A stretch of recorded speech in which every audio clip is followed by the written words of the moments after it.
Hello, and welcome to this episode of Human Rights Magazine. My name is Derek McCush. Dans cet épisode, Mamoun Sizi s'entretient avec plusieurs experts sur la situation des femmes au Maroc et sur le renforcement de la reconnaissance de leurs droits. Bonjour à tous, j'ai aujourd'hui la chance d'avoir avec moi 4 intervenantes pour ce podcast centré autour de l'expérience de précarité et de marginalisation de la femme marocaine, ainsi que de l'évolution de son émancipation depuis la Moudawana. C'est une réforme du Code de la famille qui a été le résultat des vagues de protestation du printemps arabe en 2011 au Maroc. Ma première intervenante aujourd'hui est Madame Houda Foleh-Askadi, qui est une professeure d'histoire, géographie et de civisme, mais également une femme marocaine engagée. Elle a mené dernièrement un projet avec ses élèves sur l'analyse des 2 dernières constitutions, donc celle de 1996 et celle de 2011. Elle nous parlera extensivement de son parcours dans l'enseignement, les leçons qu'elle cherche à transmettre, mais également son engagement en tant que femme marocaine et ses combats aujourd'hui. La première question, madame, que j'ai envie de vous poser, c'est est-ce que vous pouvez nous raconter votre histoire, votre parcours en journalisme, notamment dans l'enseignement, nous en dire un peu plus sur les projets pédagogiques et culturels que vous avez menés jusqu'ici, ainsi que vos motivations. Bonjour, Madame Foleh-Askadi, Houda. Je suis professeure au lycée Lyautey de Casablanca, le lycée français. Avant, j'étais professeure dans des établissements marocains. Et donc, j'enseigne l'histoire géo. Et j'anime plusieurs ateliers avec mes élèves depuis des années dans les 2 systèmes, soit le système marocain ou français. Ça fait une 30aine d'années que j'enseigne. Pourquoi j'ai choisi l'enseignement? Moi, ça m'apporte beaucoup de satisfaction parce que je me dis je contribue à quelque chose.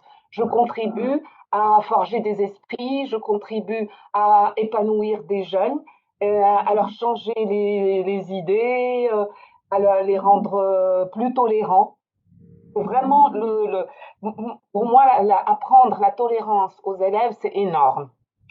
Donc, la tolérance, accepter l'autre comme il est, essayer même de leur faire aimer leur pays, de leur dire que leur rôle maintenant, c'est de changer ce pays, de l'aider à s'émanciper, à évoluer, à devenir un pays développé, comme tous les pays qui sont en train d'étudier ou qui étaient en train d'étudier.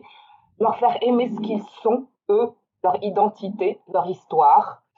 Et pour moi, c'est ça mon engagement, parce que si, à travers les années, je me disais quand j'étais jeune, je peux changer des centaines, parce que j'avais 8, 12, 10 classes et tout ça.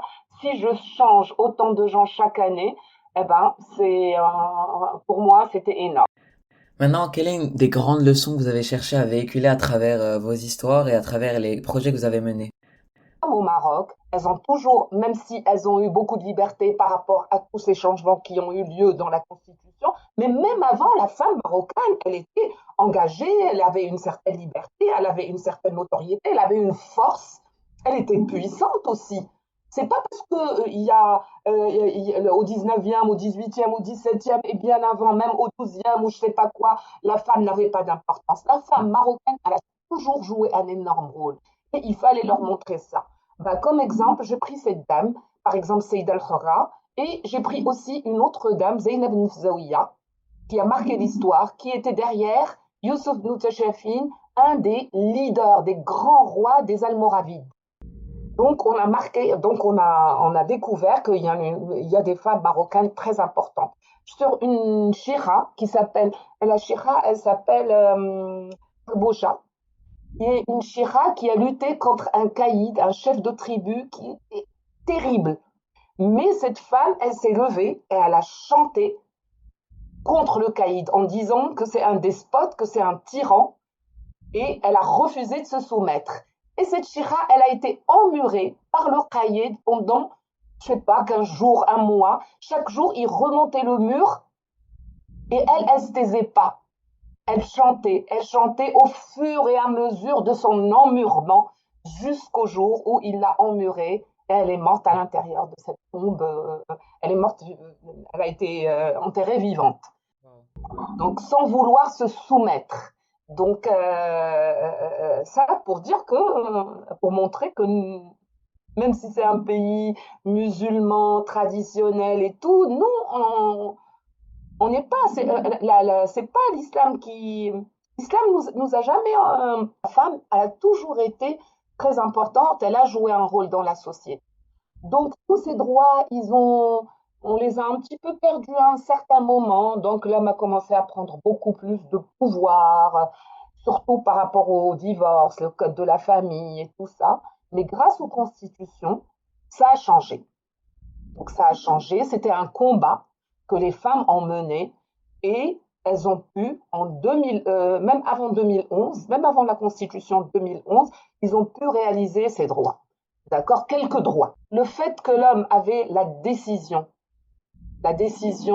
de divorcer, la décision de mettre la femme dehors et tout ça, la décision de prendre en charge les enfants ou non, d'avouer que c'était de mettre les enfants en son nom ou pas les mettre, ben, il y avait un impact terrible sur notre société. On s'est trouvé avec plein d'enfants de rue, avec beaucoup de filles qui meurent parce qu'elles font des avortements clandestinement, avec beaucoup de soucis.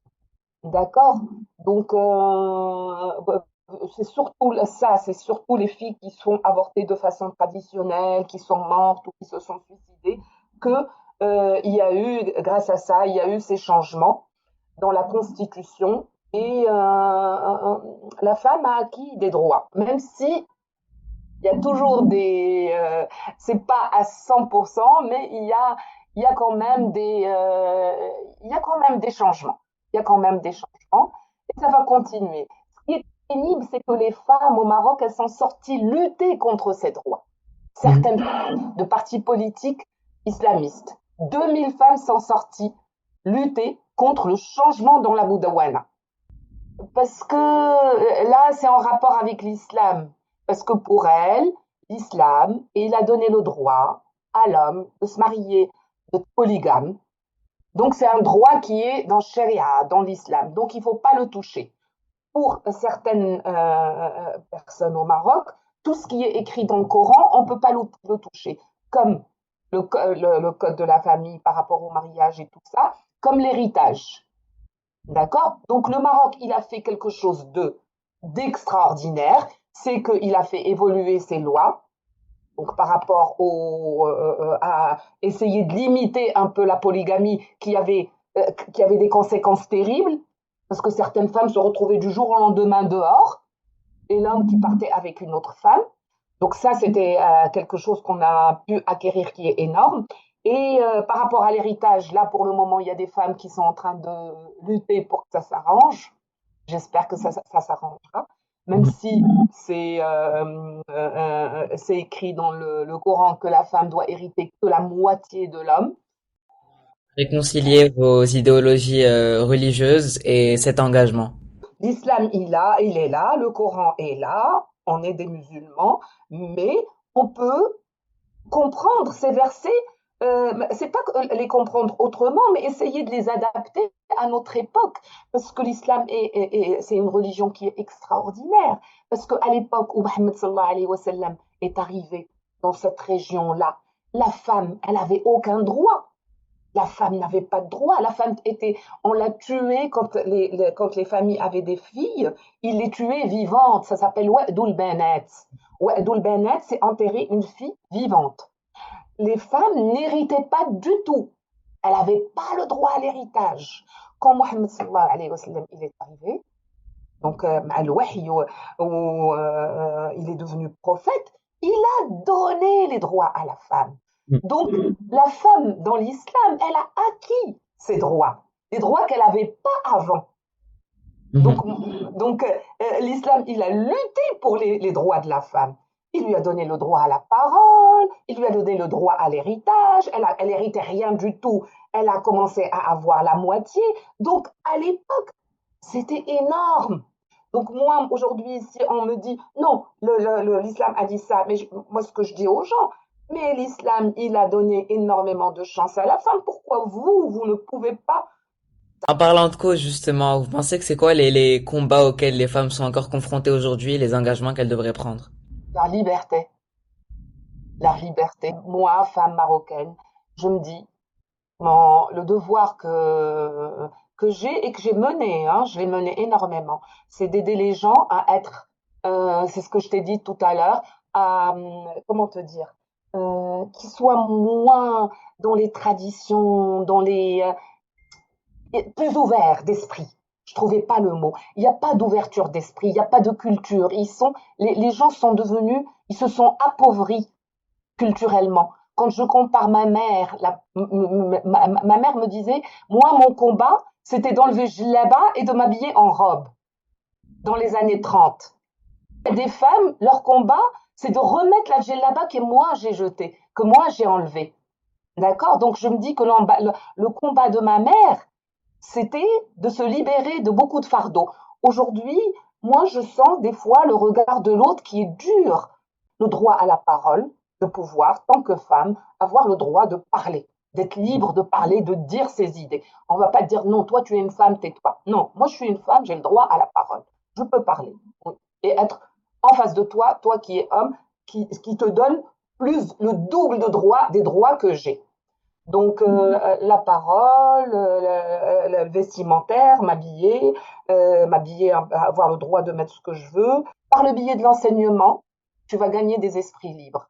Et la liberté, c'est de pouvoir être à égalité devant l'autre.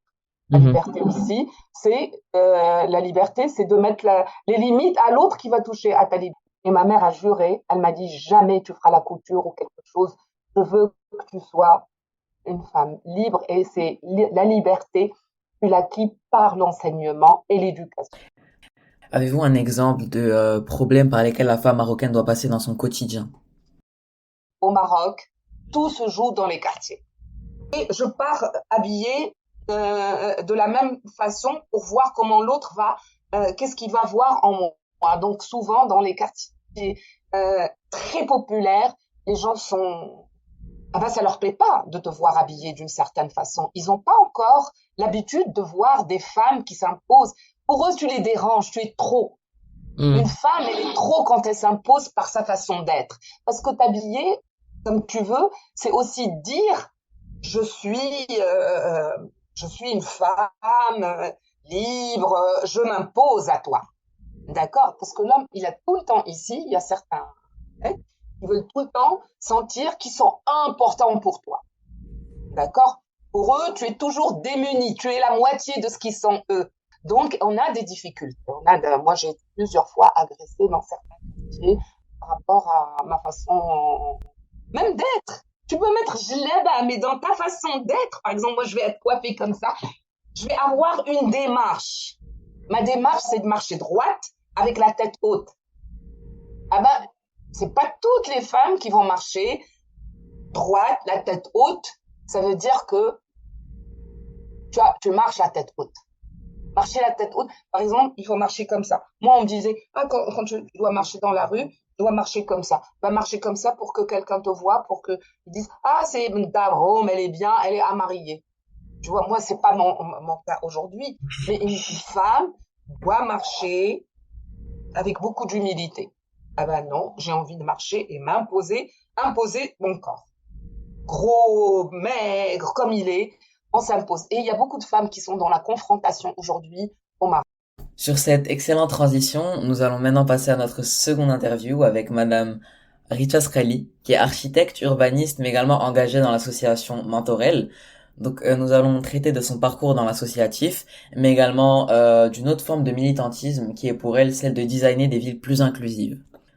Donc la première question que j'ai envie de vous poser, Richa, c'est est-ce que vous pourriez brièvement nous raconter votre histoire, votre parcours de vie et plus spécifiquement ce qui vous a motivé à vous impliquer dans l'associatif? Je suis une Marocaine, née au Maroc, élevée au Maroc, dans une famille d'intellectuels, mais donc je pensais que j'étais protégée de la misogynie ambiante et qui était en général dans la société, donc je pensais que j'étais plutôt privilégiée. Et puis avec le temps, je me suis rendu compte que pas du tout et qu'il y avait certains préjugés, des mécanismes, des biais qui persistaient. Je m'en suis rendu compte petit à petit de l'adolescence jusqu'à à peu près. Et après ça continue, hein, je m'en rends compte encore. Et euh, et donc, au fur et à mesure, j'ai commencé au début juste à suivre des réseaux sociaux, des discussions avec des amis bien sûr qui elles étaient un peu plus militantes. Et ce qui a vraiment déclenché les choses, ça a été de lire en fait, lire les écrits féministes, découvrir des autrices, découvrir des podcasts aussi. Voilà, c'est toute la révolution média en fait qui a libéré un petit peu, qui s'est émancipé de des canaux classiques dirigés par toujours les mêmes personnes qui ont tout intérêt à maintenir un système et à avoir des voix qui étaient un peu plus indépendantes. Donc j'ai commencé à suivre beaucoup de podcasts, à lire des choses aussi. Et c'est là où je me suis dit ok, il y a des choses à faire. Déjà comprendre les mécanismes, comprendre comment les démanteler et ensuite se mettre dans de l'associatif pour commencer à démanteler justement tous ces mécanismes-là. Et c'est comme ça que j'en suis arrivée à Mentorel, qui est une association dont le but est de trouver des mentors pour les femmes. Parce que c'est parti du constat que les femmes, parce qu'elles sont préconditionnées comme ça, dans la carrière, en fait, entre 30 et 40 ans, et en général, c'est à l'occasion du premier enfant ou une espèce de remise en question de pourquoi est-ce que je suis salariée, qu'est-ce que je fais là. Donc, il y a aussi une réflexion sur le système capitaliste qui nous enferme dans des boîtes. Et en fait, c'est parti du constat que les femmes, quand elles sont confrontées à ce genre de dilemme dans leur carrière, elles sont souvent perdues, elles n'ont personne qui les guide et personne pas qui les protège, mais qui les aide, disons. Elles se sentent souvent seules et la résultante de ça, c'est que elles font pas toujours les bons choix parce qu'elles font des choix par défaut plutôt que des choix où elles assument vraiment ce qu'elles veulent. Et donc Mentorel est né comme ça, avec l'objectif de donner à des femmes qui sont dans ce type de questionnement. Donc c'est plutôt orienté carrière, mais bon après qui dit carrière dit aussi beaucoup de choses intimes. Mais en gros c'est quand on a un dilemme entre ses valeurs intimes et un moment de sa carrière, offrir un mentor à ces jeunes femmes-là pour qu'elles puissent affirmer qui elles sont vraiment. Au-delà du mentoring, moi, ce qui m'intéresse beaucoup dans l'association, c'est vraiment juste de se retrouver entre femmes et de pouvoir parler et juste par la force de dire, de voir que on n'est pas toute seule parfois quand on se pose certaines questions et partager ces questionnements, voir qu'ils sont vraiment généralisés chez tout le monde, quel que soit l'âge, l'expérience, le milieu familial, le milieu social, juste de se rendre compte parfois que certaines choses auxquelles on est confronté en tant que femme, elles sont pas du fait de notre personne, mais elles sont juste du fait de notre genre. Bon, ça met en colère au début, et après, ça donne envie. C'est une bonne colère, hein, ça donne envie d'essayer de lutter contre ça. Mais du coup, en tant que militante, vous répondriez comment aux gens qui sont pas prêts à un tel changement au Maroc et à un bouleversement des valeurs traditionnelles?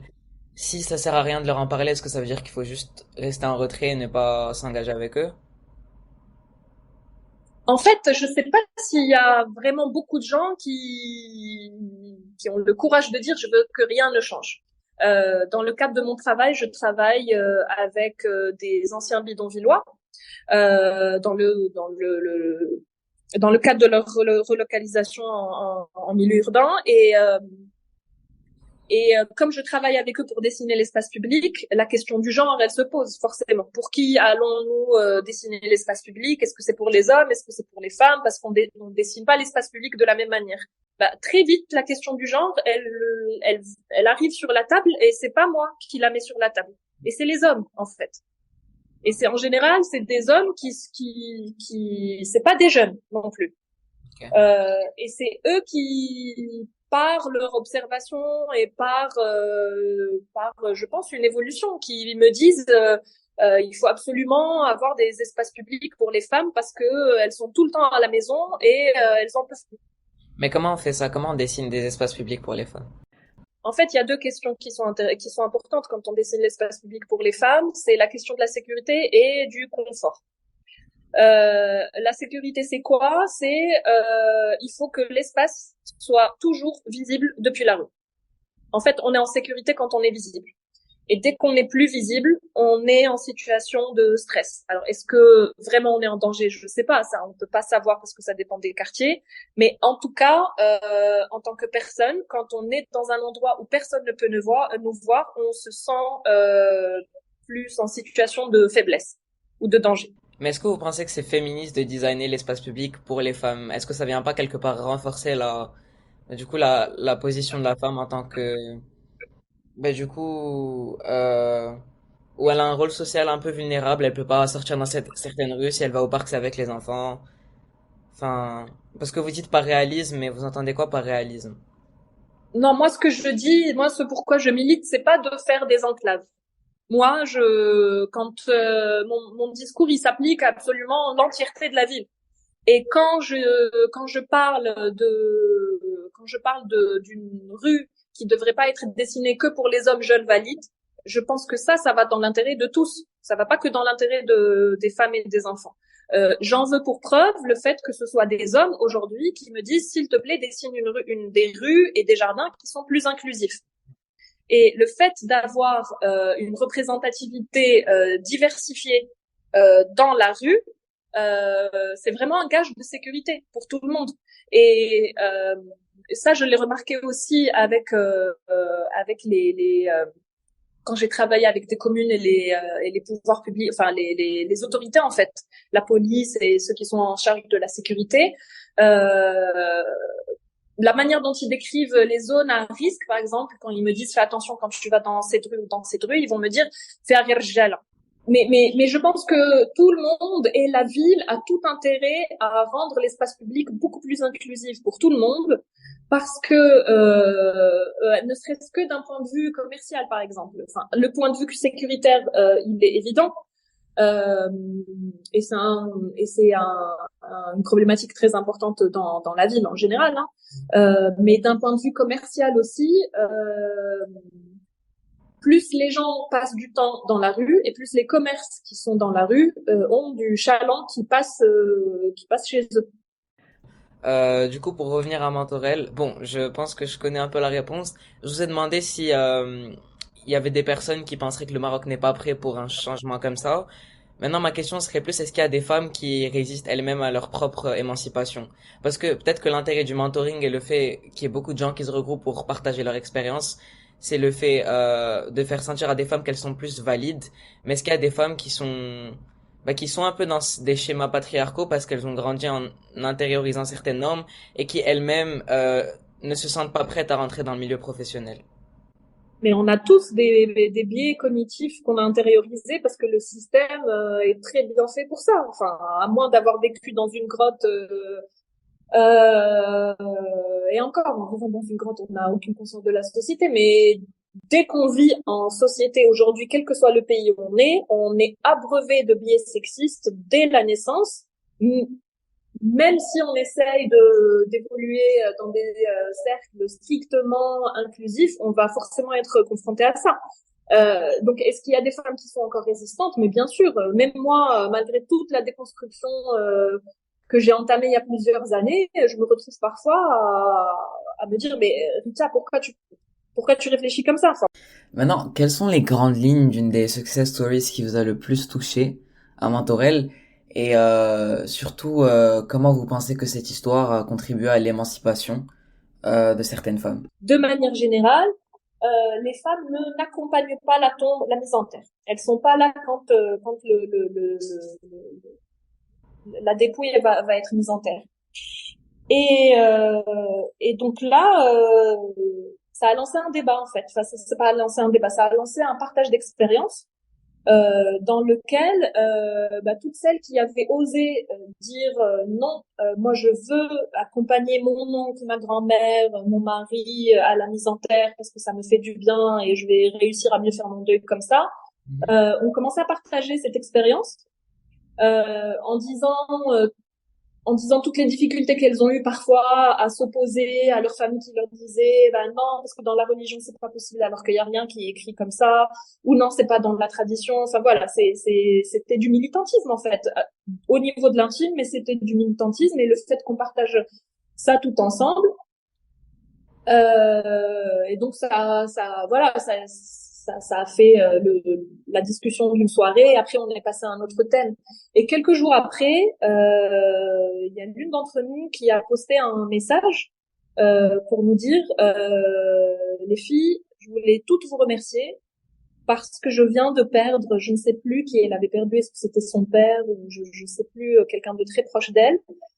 Et grâce à vous, j'ai trouvé le courage de m'opposer à tout le monde et d'accompagner la mise en œuvre. Et donc, elle nous avait envoyé un message pour nous dire merci, merci de m'avoir ouvert les yeux sur cette possibilité. Grâce à vous, j'ai bien fait mon deuil. Je suis plus sereine. Voilà.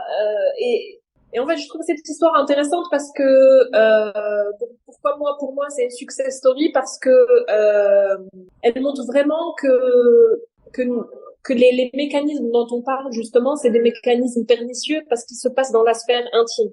Et donc, on n'arrive pas à se dire, comme ils se passent dans la sphère intime, on n'arrive pas à se dire que en fait, ils sont le résultat d'un système qui est généralisé.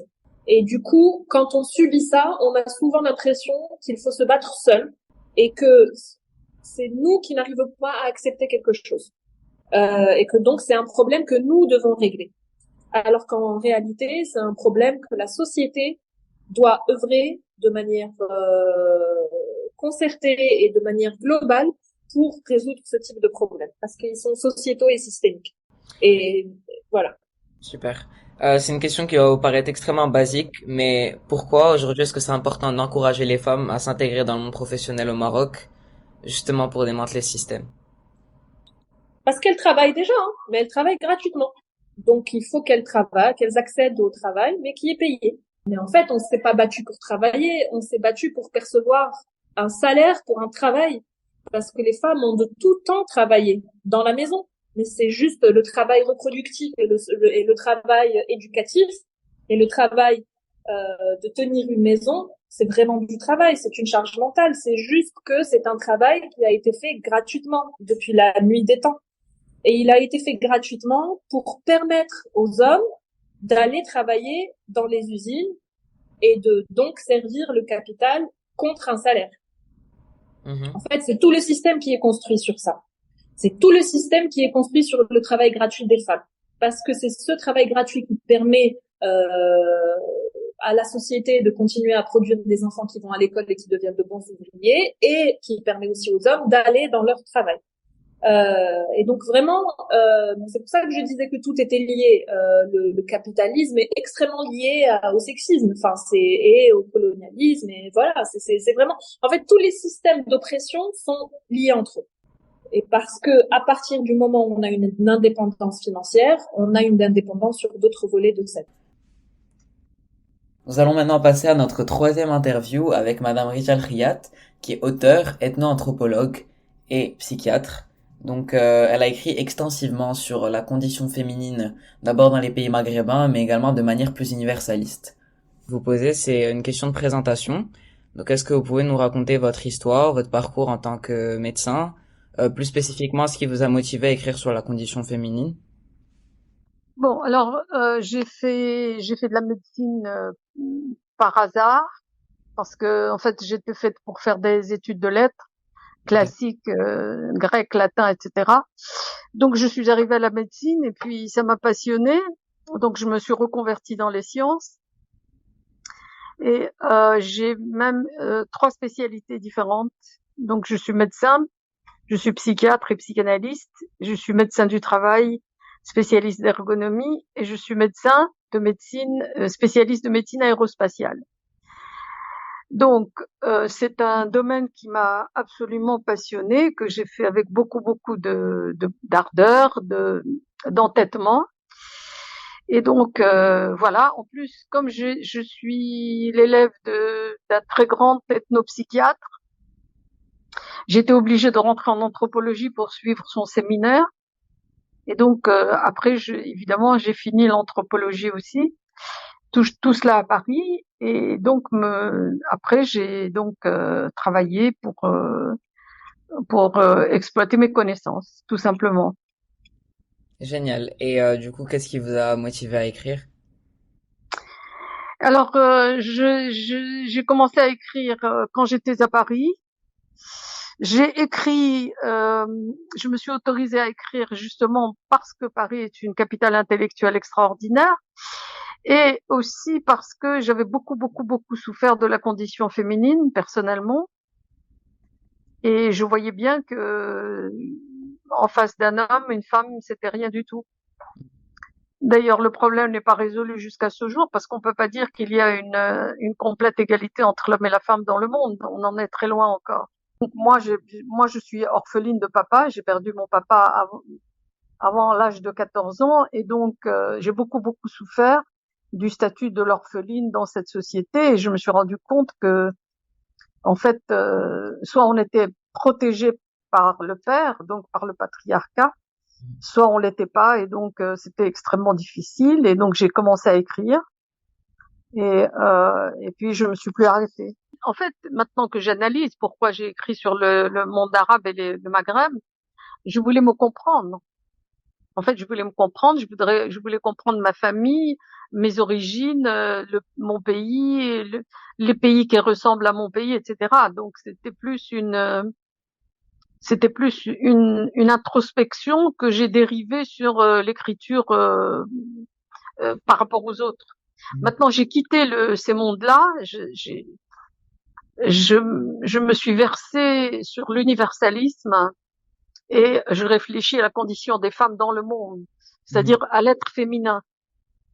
Les problèmes sociaux et politiques ne m'intéressent plus tellement. Ce qui m'intéresse, c'est le profond du féminin. Et du coup, à travers cette quête, vous avez pu trouver quoi pour l'instant?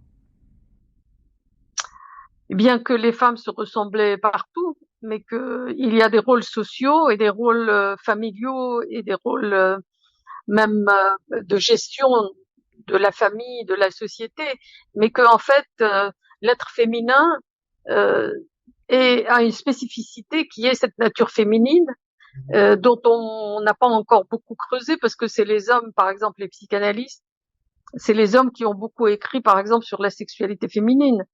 Il y a très peu d'écrits importants comme celui de Mustafa Safwan, etc. Ce sont des hommes d'abord, Freud en particulier, qui se sont intéressés à l'être féminin. Et moi, je pense que un homme ne peut pas comprendre l'intimité complète de l'être féminin dans ce qu'il a de plus profond. Donc, vous m'avez dit que vous êtes un peu plus penché vers l'universalisme. J'ai vu Ouais. que vous avez écrit extensivement sur les violences traditionnelles faites contre les femmes. Alors, il est universaliste dans ce sens où j'ai parcouru toutes les civilisations du monde dans le temps et dans l'espace. Donc, j'ai essayé autant que possible, enfin, dans la mesure de tout ce que j'ai collecté comme documentation, comme témoignage, comme écrit, etc., à travers le temps et à travers l'espace. C'est-à-dire pourquoi on bandait les pieds des Chinoises et puis pourquoi les femmes arabes sont interdites de sortir ou étaient interdites de sortir et regarder la rue à travers le moucharabier. Donc c'est en révélant toutes ces exactions, ces violences, que on peut un jour les éradiquer. Dans l'exemple du Maroc spécifiquement, est-ce que vous pensez qu'il y a plus de violences physiques ou plus symboliques qui sont imposées par le patriarcat du coup? Ben non, elles sont physiques. Et puis il y a une violence aussi qui est simplement celle de faire respecter à la femme son statut d'inférieur. C'est une violence, même sans la frapper, même sans rien du tout. Par exemple, un homme qui interdit à sa femme de travailler, c'est une violence. Or, il n'est pas méchant, il la frappe pas, il lui apporte ce dont elle a besoin, mais c'est son bien personnel. Elle devient son bien personnel. Elle n'a pas le droit d'avoir une vie extérieure à elle. Elle n'a pas le droit de capitaliser par le travail, de faire un capital personnel. Donc, elle reste dans une dépendance et c'est une forme de violence. D'accord. Et selon vous, c'est quoi la violence la plus prévalente au Maroc? C'est de laisser les femmes analphabètes, parce qu'il y a un très grand nombre d'analphabétisme chez les femmes. C'est de faire la différence entre le garçon et la fille à tout point de vue, à tout point de vue. Et donc on continue à perpétuer le patriarcat à travers cela. C'est par exemple ne pas laisser à la fille la liberté de son corps. Son corps ne lui appartient pas.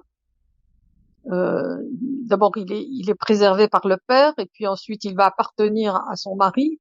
Il n'y a pas cette inviolabilité du corps, parce que tout être humain naît libre et inviolable. C'est dans la Déclaration des droits de l'homme.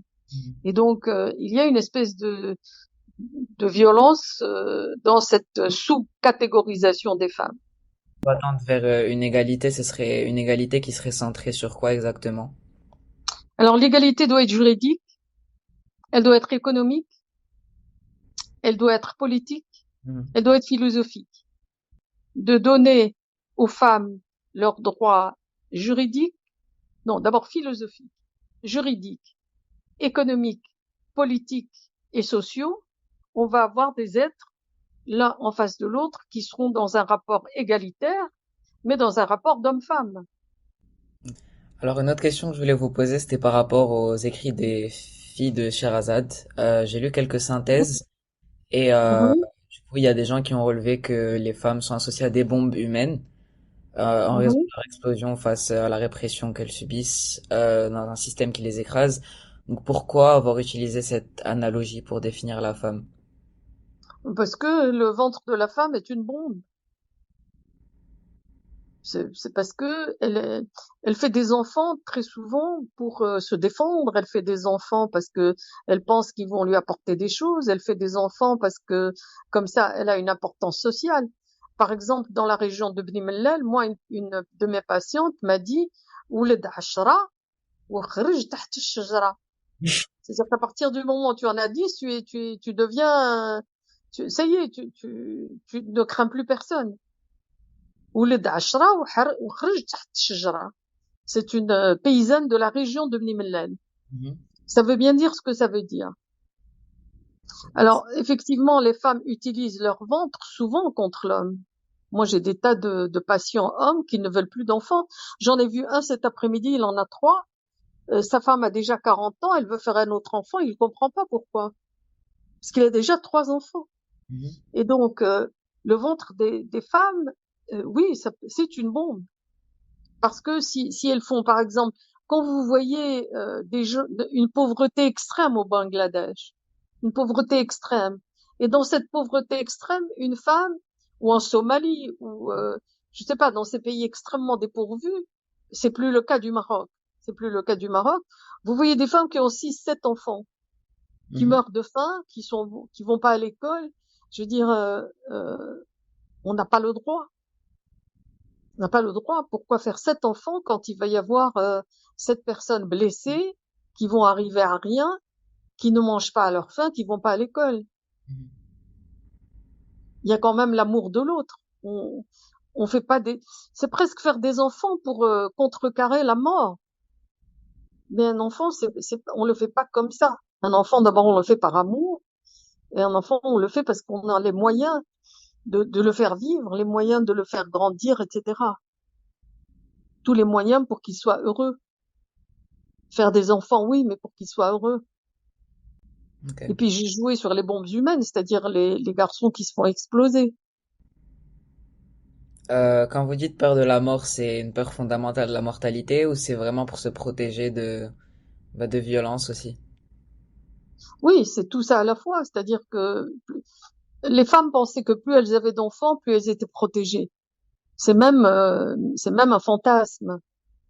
Mais on peut les comprendre parce que une femme qui n'a pas de droit, une femme qui a rien, effectivement, elle est en droit, elle est absolument en droit de se dire mais c'est mes enfants qui vont m'apporter quelque chose, ils vont m'apporter de l'affection, ils vont s'occuper de moi quand je serai vieille, etc. Donc oui, on peut le penser de cette manière. Et est-ce que selon vous, la femme aura un rôle social qui changera ou est-ce que le fait d'être une mère, c'est vraiment le seul facteur qui puisse la protéger dans certaines sociétés? Écoutez, maintenant, on s'accorde à dire qu'au Maroc, on fait beaucoup moins d'enfants.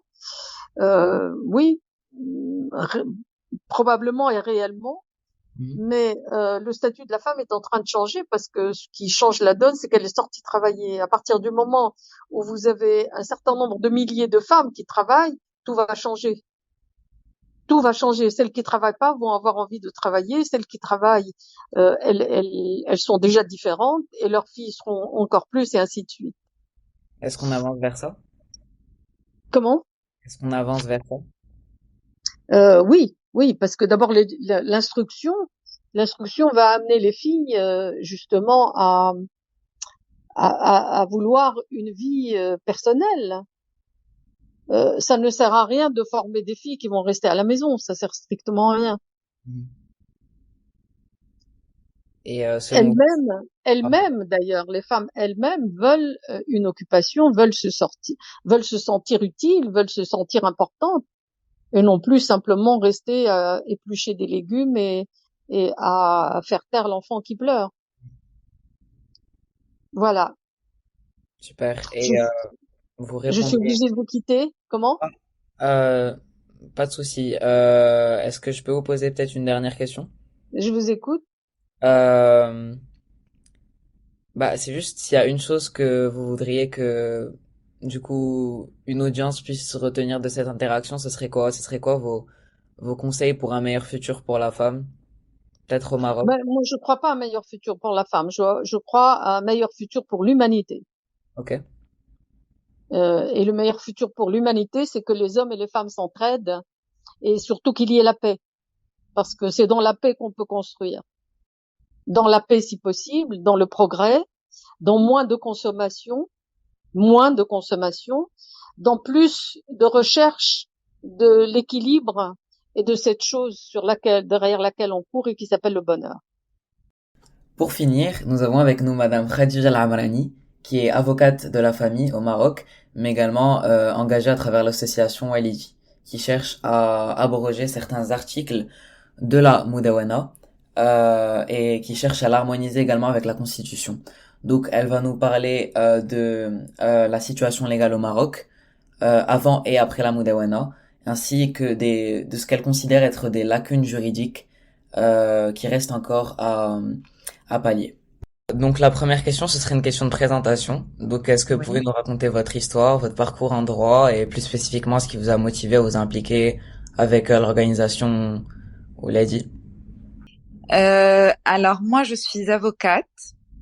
Initialement, je suis avocate spécialisée en droit des affaires. C'était le cursus que j'ai choisi dès le départ, jusqu'au jour où je vis une expérience personnelle qui fait que je perds la garde de mes enfants. Et donc là, je réalise que en fait, je peux pas rester dans le mimétisme. C'est-à-dire que ce mimétisme sociétal de souffrir en silence et de faire semblant que tout va bien alors que c'est une injustice. La loi est injuste parce que j'ai perdu la garde parce que je me suis remariée. Là, je me dis, en tant qu'avocate, je ne peux pas rester que dans le droit des affaires et fermer les yeux sur le droit de la famille qui constitue, parce qu'un individu c'est un tout, et que ça constitue également une partie très importante de voilà, des revendications et donc voilà, j'ai voulu vraiment dire stop aux inégalités face aux droits parentaux parce qu'il y avait énormément d'inégalités en tant que femme arabe, musulmane, marocaine, africaine. J'ai compris qu'on n'était pas du tout l'égal de l'homme sur le plan des lois. Donc voilà, c'était vraiment pour ça que j'ai décidé de créer l'association Et vous faites quoi spécifiquement dans l'association? Alors, l'association a été créée justement pour militer. Pour militer. Donc, on a organisé plusieurs événements. On a organisé un symposium africain qui a eu énormément d'impact pour justement militer pour qu'il y ait ce changement. Et nous avons vu des grands changements entre la création de l'association. Moi, je pensais que ça allait mettre 10-15 ans, qu'il y ait vraiment une réponse et je veux dire un dialogue avec les autorités et avec et à ma grande surprise, 3 années après, on a eu droit à ce fameux discours de Sa Majesté, celui du 30 juillet 2022, qui lui a déclaré la révision de la Mudawana. Et forcément, donc c'est un grand acquis pour nous les femmes marocaines de cette ouverture de ce chantier de réforme, parce qu'il est grand temps que notre situation change. Nous souffrons à tous les stades. À tous les stades. Nous souffrons quand à tous les stades de notre existence. Nous sommes heurtés à des injustices où on se sent inférieur. Donc voilà, c'est vraiment une remise en question d'un système patriarcal, de lois patriarcales qui aujourd'hui n'ont plus du tout de sens. Et c'est des lois qui, dans tous les cas, même sur le plan religieux, n'ont aucun sens, absolument aucun sens. Ok. Voilà. Du coup, vous répondriez quoi aux personnes qui clament aujourd'hui que la loi concernant le divorce au Maroc est bien plus en faveur des femmes et qu'elle laisse pas forcément d'espace aux pères de prendre soin de leurs enfants de manière directe? Il y a beaucoup de gens qui pensent que pour le divorce, c'est un peu un paramètre par défaut que la mère ait la garde et que le père justement il doit verser de l'argent pour s'occuper des enfants, mais que la plupart du temps c'est pas lui qui s'occupe de ça. Initialement, le législateur a donné la garde à la mère et la tutelle légale au père. C'est un système qui a montré sa grande défaillance. Grande défaillance, parce que on se retrouve avec des enfants qui sont automatiquement privés de l'un ou l'autre des parents. On se retrouve avec des enfants qui font l'objet, lorsqu'il y a un chantage entre les parents ou un règlement de compte entre les parents, c'est les enfants qui doivent en payer le prix. On sait très bien que le nombre de divorces explose annuellement. Les statistiques du ministère de l'Intérieur, le ministère de la Justice révèle qu'il y a au-delà de 100 000 divorces par an. Si on fait le calcul, si dans une famille il y a 3 personnes, on parle de 500 000 personnes par an qui sont concernées par la réforme. Il faut vraiment revoir tout cela, donner la possibilité au père de s'impliquer dans la vie de l'enfant. Et également, je trouve ça inadmissible qu'on enlève la garde à la maman lorsqu'elle se remarie. Pareil. Et également, quand même scandaleux que la mère ne puisse pas, qu'elle ait la garde sans avoir un droit de tutelle, parce que c'est très important de pouvoir élaborer les documents administratifs de son enfant. À ce propos, justement pour la loi, les articles 173, 174, 175, qui expliquent qu'en cas de remariage, la mère perd la garde des enfants mais pas le père. Est-ce que pourquoi vous pensez que la loi a été écrite de cette manière et pourquoi est-ce que c'est important d'y remédier? C'est inconstitutionnel. Ces articles sont devenus inconstitutionnels. Okay. C'est des articles qui ont été écrits de cette manière de façon abusive. Franchement, je trouve ça extrêmement abusif. Enlever la garde à une maman parce qu'elle s'est remariée, sachant que cette femme ne peut pas avoir de relations sexuelles hors mariage, des relations sexuelles hors mariage, parce que dans ce cas-là, elle perdrait complètement la garde et même le droit de visite. Ça voudrait dire qu'elle est de mauvaise mœurs. Mais en plus, on la prive également de se marier parce que si elle se remarie, elle perd la garde. Ce sont des articles qui sont anti, qui dénaturent complètement les libertés, qui violent complètement les libertés qui sont fondamentales. C'est des articles qui sont inconstitutionnels depuis la Constitution de 2011, parce qu'on sait que cette Constitution est venue avec le fameux article 19, qui prévoit que la mère remariée perd la garde, alors que l'article 19 qui prévoit l'égalité homme-femme dans toutes les lois, alors que là, en l'occurrence, la mère qui se remarie, elle perd la garde au moment où le père qui se remarie ne perd pas la garde. Donc, ce sont des articles qui, à mon sens, sont devenus complètement inconstitutionnels depuis la Constitution de 2011. Okay. Il n'y a pas lieu il y a lieu de les revoir et d'harmoniser la Mudawana avec la Constitution. Okay. Aussi, avec l'élection du RNI, on voit qu'on tend vers un Maroc qui est plus moderne, où il y a plus de place pour les doléances modernes. Est-ce qu'il y a une évolution de la jurisprudence dans le sens de l'émancipation des femmes, aussi dans les tribunaux? La jurisprudence n'évolue pas encore. C'est-à-dire que nous voyons beaucoup d'abus, parce que c'est normal. Les juges se conforment à la loi, à ce que dit la loi actuelle. Mais c'est vrai que nous portons un énorme espoir dans le RNI pour effectivement faire aboutir cette réforme, parce que je pense que nous avons tous été aux urnes en détresse de ces réformes. Les lois sont devenues caduques et elles nécessitent vraiment un travail assez approfondi pour qu'elles puissent être égalitaires et logiques, surtout logiques. Donc il y a une question à laquelle vous avez déjà un peu répondu. Est-ce que les femmes aujourd'hui sont tributaires du patriarcat? Et si oui, comment modifier la Mudawana d'une façon qui peut être un peu plus respectueuse des traditions et du culte au Maroc? Donc quand vous parlez des articles 173 et vous dites qu'ils sont anticonstitutionnels, mais est-ce qu'ils tendent à respecter la liberté du culte, ou est-ce que ça n'a rien à voir à votre sens? Rien à voir avec la liberté du culte. Okay.